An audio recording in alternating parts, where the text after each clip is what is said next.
warahmatullahi wabarakatuh. Halo guys, kita dari kelompok 1. Di sini kelompok 1 akan menjelaskan tentang hal efek pandemi COVID-19 terhadap pendapatan negara. Jadi Rizky Ramadan ingin menjelaskan tentang pemerintah waspada dampak pandemi COVID-19 terhadap ekonomi di Indonesia. Menteri Keuangan menjelaskan pendapatan negara pada bulan Maret 2020 tumbuh positif, meskipun kemudian pemerintah waspada terhadap dampak pandemi di bulan mendatang, mengingat wabah ini baru mulai meluas di Indonesia pada minggu kedua Maret 2020. Untuk Indonesia, kita lihat sudah ada 5.516 kasus baru COVID-19 sesuai data kemarin dan masih terkonsentrasi mayoritas ada di daerah khusus ibu kota DKI Jakarta. Ini yang menyebabkan bahwa DKI Jakarta, Jawa Barat, dan Jawa Timur serta Banten adalah tempat terbesar dari penularan positif dari kasus COVID-19. Menteri Keuangan juga menambahkan bahwa Pulau Jawa adalah pulau yang memberikan kontribusi sangat besar bagi perekonomian di Indonesia. Lebih dari 57% ini nanti akan mempengaruhi cukup besar dari sisi prospek ekonomi dan kegiatan dari ekonomi masyarakat. Assalamualaikum warahmatullahi wabarakatuh. Perkenalkan, nama saya Ahmad Rizky Awalul Mathar, NPM 1935155164140, jurusan Administrasi Publik. Saya akan menjelaskan bagaimana mewaspadai tekanan pendapatan negara dalam setelah triwulan ketiga.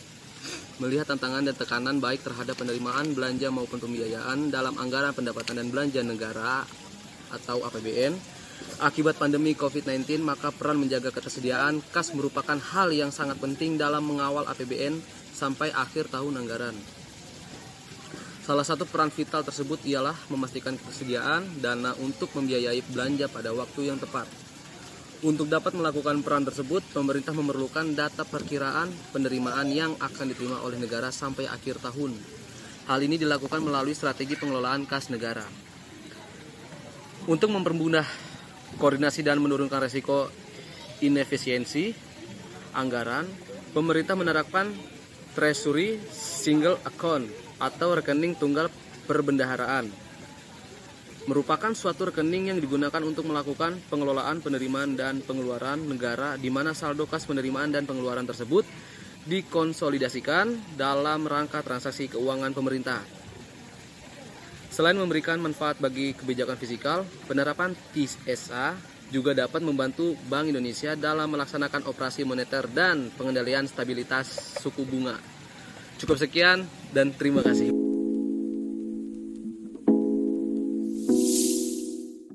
Saya Alvina Rizky Unita akan menjelaskan tentang akselerasi belanja Maret tahun 2020.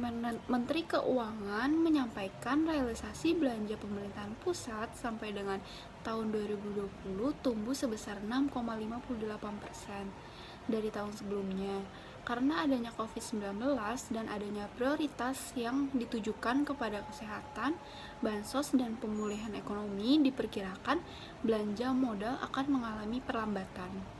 Realisasi belanja modal hingga Maret 2020 mengalami peningkatan sebesar 32,6%, sedangkan realisasi bantuan sosial tumbuh sebesar 27,61%. Jika dibandingkan tahun sebelumnya, sebagai upaya pemerintah untuk melaksanakan program-program jaring pengaman sosial. Peningkatan kinerja realisasi belanja tersebut mencerminkan komitmen pemerintah untuk melakukan percepatan belanja produktif serta peningkatan pelayanan, termasuk melindungi masyarakat miskin dan rentan.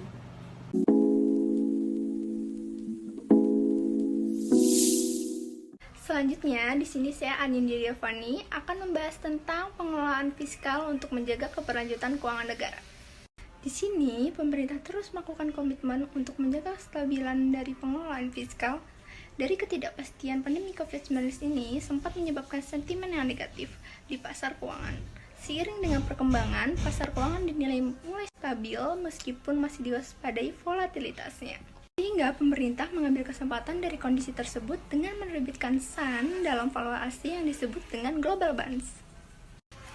Di samping itu, untuk memperkuat pasar domestik, pemerintah telah melakukan sinergi dengan Bank Indonesia melalui surat keputusan bersama yang disebut dengan SKB Dalam ketentuan yang terdapat pada SKB tersebut adalah BI dapat membeli surat berharga negara yang disebut dengan SBN yang tentunya berjangka panjang dan bersifat trouble di pasar perdana.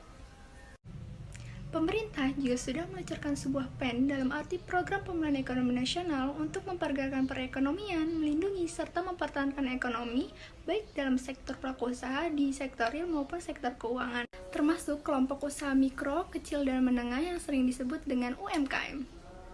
Sehingga pandemi COVID-19 ini yang masih sulit diprediksi menyebabkan kondisi perekonomian semakin melemah.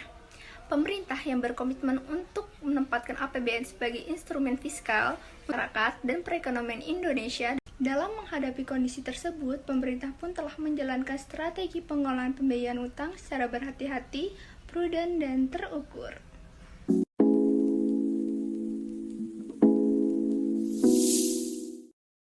Selanjutnya, saya Anjani Vitasari. Di sini saya akan menjelaskan tentang kebijakan penanganan pandemi dalam menjaga keuangan negara.